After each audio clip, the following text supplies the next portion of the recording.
So let's move on. Next thing, let's go with serrations. Serrations. The M&P Shield line has these kind of fish scale serrations.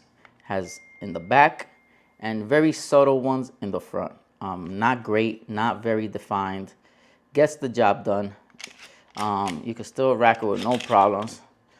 But I could definitely see somebody with not a strong grip, maybe an older person or a female that has her nails done or whatever, might have a little issue racking the M&P Shield.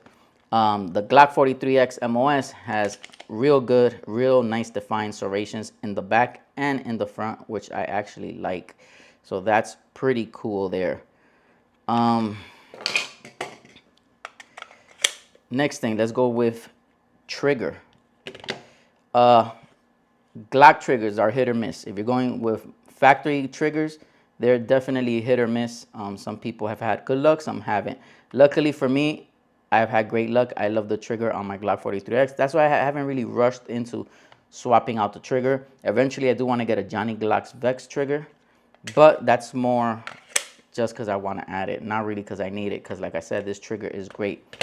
But the M&P Shield Plus, this is one of the biggest upgrades that the M&P line did, was upgrading the trigger. And I love the way this trigger performs. I love the way it performs. I love the way it looks.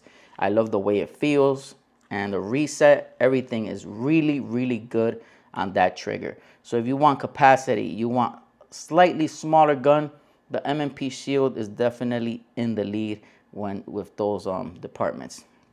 Next, if you're in the market for a gun that has the option to mount red dots on it, both of these come with the red dot option. Now, this is the MOS version of the Glock. So these will all come with the optics cut already ready for it.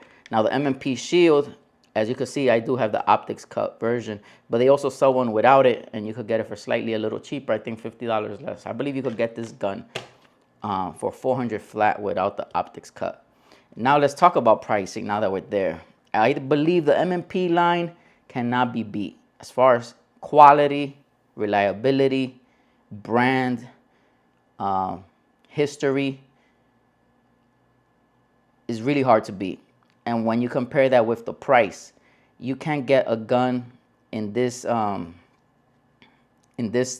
gun with this reliability, a gun with all these things that I mentioned, the capacity, the quality, the reliability for the price.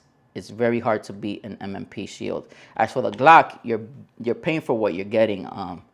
Probably one of the most reliable brands. I've never had any malfunctions, any hiccups with this gun, neither with the M&P, but I do got more rounds through this Glock 43, and have never had any issues. But yes, Glock sometimes cost a little more, and you might feel sometimes like you're buying such a plain gun. It doesn't have any bells and whistles. It's like straight to the point. You're buying a gun with quality, a gun that feels great, that looks great, but it's very basic gun, and you're definitely going to be paying a little more. But like I said, you are paying for a Glock, and reliability comes with that name.